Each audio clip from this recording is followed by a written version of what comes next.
আসসালামু আলাইকুম। জাতিসংঘ পশ্চিমাদের কতটা তুলপি বাহক হিসেবে কাজ করে সে কথা আমরা সবাই জানি, নতুন করে কিছু বলার নেই। কিন্তু এই মুহূর্তে যুক্তরাষ্ট্রের এজেন্ডা বাস্তবায়নে বৈশ্বিক এই সংস্থা বাংলাদেশকে কতটা নগ্নরূপে ব্যবহার করছে তার স্বরূপ তারা নিজেরাই উন্মোচন করছে। বৈশ্বিক এই সংস্থার বাংলাদেশস্থ আবাসিক প্রতিনিধি গোয়েন লুইস, তিনি বুধবার সাংবাদিকদের একটি সংগঠন রিক্যাপের অনুষ্ঠানে যে মন্তব্য করেছেন তা তাদের শুধু নগ্ন রূপই উপস্থাপন করেনি আমাদের সামনে, আমাদের কাছে বেশ চমকপ্রদ মনে হয়েছে। দর্শক, তার সম্পর্কে বলার আগে একটু মনে করিয়ে দিই, সাবেক প্রধানমন্ত্রী শেখ হাসিনা অংশগ্রহণমূলক নির্বাচন বলতে তিনি কি বোঝেন তার একটি সংজ্ঞা দাঁড় করিয়েছিলেন। 2024-এর 7 জানুয়ারি নির্বাচনের আগে যখন বিএনপি নির্বাচন বয়কট করলো, অন্য সব দল রাজনৈতিক দলগুলো বয়কট করা শুরু করলো, যখন আমি আর ডামি নির্বাচনের সব ধরনের প্রস্তুতি সম্পন্ন করেছেন শেখ হাসিনা, তখন অংশগ্রহণমূলক নির্বাচন আদৌ হবে কিনা এই প্রশ্নের জবাবে, সাংবাদিকদের প্রশ্নের জবাবে শেখ হাসিনা যে মন্তব্য করেছিলেন তা ছিল এরকম: আমার কাছে অংশগ্রহণমূলক নির্বাচন মানে জনগণের অংশগ্রহণ, জনগণ তো ভোটে অংশগ্রহণ করছেই, নির্বাচনগুলো তো ভোট দিচ্ছে, অতএব সেটি অংশগ্রহণমূলক নির্বাচন। কোন রাজনৈতিক দল কারা অংশগ্রহণ করলো না করলো এটি মুখ্য বিষয় নয়। এরপরে আরো একটি অনুষ্ঠানে সাবেক প্রধানমন্ত্রী শেখ হাসিনা মন্তব্য করেছিলেন যে অবাধ নিরপেক্ষ নির্বাচন এই বিষয়ে যেন কেউ তাকে জ্ঞান দিতে না যায়।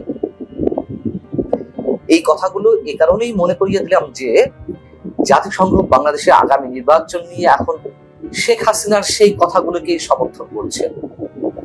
জাতিসংঘের আবাসিক প্রতিনিধি গোয়েন লুইস ঠিক হুবহু শেখ হাসিনার বক্তব্যটাই তিনি নিজের মুখে পুনর্ব্যক্ত করছেন। গোয়েন লুইসের কাছে সাংবাদিকদের প্রশ্ন ছিল যে আগামী নির্বাচন কতটা অংশগ্রহণমূলক হবে, আপনাদের প্রত্যাশা কেমন? তিনি তখন বলছেন, অন্তর্ভুক্তিমূলক নির্বাচন মানে সব রাজনৈতিক দলের অংশগ্রহণ নয়। জাতিসংঘের সংজ্ঞা মতে তিনি জাতিসংঘের সংজ্ঞাটাও দেওয়ার চেষ্টা করছেন, সমাজের সব শ্রেণী পেশার মানুষের অংশগ্রহণকেই অংশগ্রহণমূলক নির্বাচন বলা হয়। কি অদ্ভুত, কি অসাধারণ! তখন যে নির্বাচন অনুষ্ঠিত হয়েছিল বিএনপি ছাড়া, অন্য দল ছাড়া, আওয়ামী লীগের যে আমি ডামি মার্কা নির্বাচন অনুষ্ঠিত হয়েছিল, তখন জাতিসংঘ কি বিবৃতি দিয়েছিল? যুক্তরাষ্ট্র, ইউরোপীয় ইউনিয়ন, যুক্তরাজ্য কি বিবৃতি দিয়েছিল সেটাও একটু আপনাদের মনে করিয়ে দিই। বিবৃতিগুলোতে উল্লেখ ছিল বিরোধী রাজনৈতিক কর্মীদের উপর দমন পীড়ন বন্ধ, সব দলের অংশগ্রহণ নির্বাচন অনুষ্ঠান এবং স্বাধীন মত প্রকাশে সরকারের প্রতি আহ্বান জানানো হচ্ছে। এটি নির্বাচনের পরে নয়, আগে। পরেও এই ধরনের মন্তব্য তারা করেছে বিভিন্ন ধরনের বিবৃতিতে। এখন গোয়েন লুইসরা জাতিসংঘ, যুক্তরাষ্ট্র, ইউরোপীয় ইউনিয়নের মতন সংস্থাগুলো তারা তাদের মতো করে বক্তব্য প্রচার করছে। যেহেতু এখন শেখ হাসিনা নেই, তখন যেভাবে গণতন্ত্রের সবক দিত, শেখ হাসিনাকে হটানো দরকার ছিল, শেখ হাসিনার মাধ্যমে তাদের এজেন্ডাগুলো বাস্তবায়ন হচ্ছিল না, এটা তো সত্য কথা। শেখ হাসিনা গণতন্ত্র গলার টিপে ধরুক আর বাক স্বাধীনতার হরণ করুক, যাই করুক না কেন, এখন তো স্পষ্ট হচ্ছে যে পশ্চিমা এজেন্ডাগুলো তিনি বাস্তবায়ন করতে চাননি। অনেকে অভিযোগ থাকতে পারে ভারতকে অনেক কিছু দিয়েছে, সেটাই শেখ হাসিনা নিজে উল্লেখ করেছেন। যাই হোক, কি দিয়েছে সেটিও আমরা আবার আর এক বিতর্ক। তো এখন যে ডক্টর ইউনূস ক্ষমতায় রয়েছেন, সরকার প্রধান হিসেবে তিনি তার রাজত্ব পরিচালনা করছেন, ডক্টর ইউনূস তাদের লোক, এটা তো ওপেন সিক্রেট, অনেকেই বলেন। অতএব এখন আর অংশগ্রহণমূলক নির্বাচনের দরকার নেই। এখন আর খুব দ্রুত বাংলাদেশের গণতন্ত্রের উত্তরণের জন্য কোনো নির্বাচনের দরকার নেই।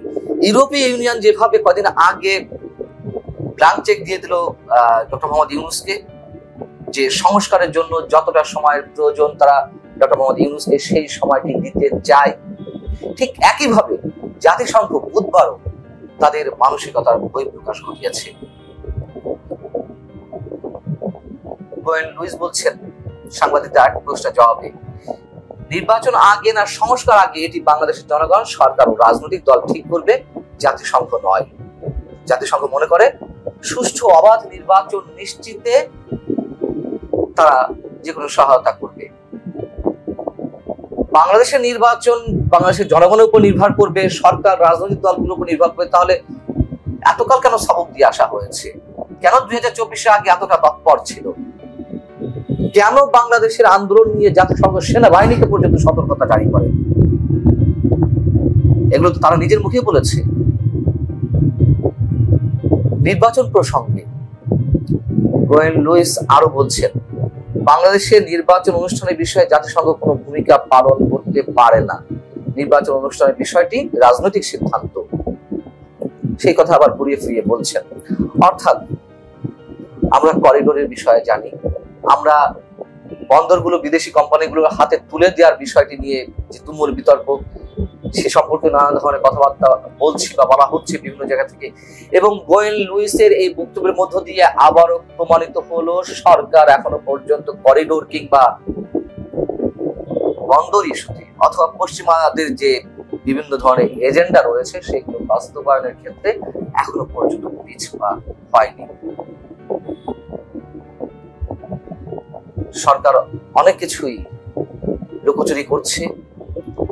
সরকার সংশ্লিষ্ট অনেককে বাদ দিয়ে তারা নিজেদের মতো সিদ্ধান্ত গ্রহণ করছে।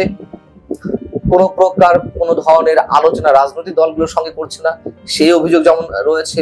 অবশ্যই সেনাবাহিনীর পক্ষ থেকেও সেনা প্রধান সেটি স্পষ্ট করে গত 21শে মে তো তিনি উচ্চারণ করেছেন যে সেনাবাহিনীকে অন্ধকারে রেখে সরকার বিভিন্ন ধরনের সিদ্ধান্ত গ্রহণ করছে।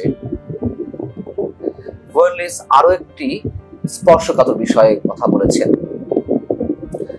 ঢাকায় জাতিসংঘ মানবাধিকার বিষয়ক অফিস স্থাপনের বিষয়টি চূড়ান্ত বলে তিনি জানিয়েছেন। যখন জাতিসংঘের মহাসচিব অ্যান্টনিও গুতেরেস বাংলাদেশ সফর করে গেলেন, তখনই একটি কথা উঠেছিল যে বাংলাদেশে জাতিসংঘ তাদের অফিস স্থাপন করতে চায়। এটি নিয়ে তখন তুমুল হইচই উঠেছিল এবং সেই হইচইয়ের মুখে পড়ে সরকার খানিকটা নীরব হয়েছিল। আবার এই বিষয়টি খোদ গোয়েন লুইস তার মুখ থেকে উচ্চারণ করলেন যে বিষয়টি চূড়ান্ত, অফিসটি খোলা হবে ছোট করে। তার মানে কি? তার মানে হচ্ছে এখানে জাতিসংঘের অফিস খোলা হতে যাচ্ছে। জাতিসংঘের মহাসচিব ঠিক নয়, যখন ভলকার তুর্ক বাংলাদেশ সফরে এসেছিলেন 5 আগস্টের পরে, তো কেন তখন আপত্তি উঠেছিল? এটা ওপেন সিক্রেট। জাতিসংঘের অফিসগুলো বিভিন্ন দেশে খোলা হয় তখনই যখন ওই দেশগুলো যুদ্ধ বিধ্বস্ত হয়, অথবা সহজ করে বললে যুদ্ধ বিধ্বস্ত দেশগুলোতেই জাতিসংঘের অফিস খোলা হয় বিভিন্ন এজেন্ডা নিয়ে। তাদের তো একটা সুর থাকেই যে যুদ্ধ বিধ্বস্ত দেশগুলোতে তারা যে অসহায় অমানবিক অবস্থায় থাকা মানুষগুলো তাদেরকে হেল্প করতে চায়, এই জন্য তাদের অফিস করতে হবে। এবং সেইগুলো স্থাপনের মাধ্যমে পশ্চিমাদের বিভিন্ন এজেন্ডা অযাচিতভাবে জাতিসংঘ বাস্তবায়ন করে ওই দেশগুলোতে বিভিন্ন অজুহাত। বাংলাদেশ কি এখন যুদ্ধ বিধ্বস্ত অবস্থায় রয়েছে? যদিও যুদ্ধের কথা আমাদের প্রধান উপদেষ্টা থেকে শুরু করে সরকারের পারিষদ বর্গের অনেকেই তারা যুদ্ধ যুদ্ধ বলে গলা ফাটিয়ে দিচ্ছে, যুদ্ধ অবস্থা দেশ হয়েছে। কোন যুদ্ধ তারা চান, কিসের জন্য বারবার যুদ্ধের কথা বলছেন, সেগুলো আমরা অনুমান করতে পারি। এবং এটি একটা আরেকটার সঙ্গে জড়িত খুব স্পষ্ট ভাবে, নির্বাচন এবং যুদ্ধ। পশ্চিমারা তাদের এজেন্ডা থেকে সরেনি। পশ্চিমাদের এজেন্ডা বাস্তবায়নের ক্ষেত্রে সরকারও এখনো পর্যন্ত পিছপা হয়নি। গোয়েন লুইসের বক্তব্যের সামগ্রিকভাবে এটি স্পষ্ট হয়ে উঠেছে। দেখা যাক কতদূর করা যায়। ভালো থাকুন সবাই। আল্লাহ হাফেজ।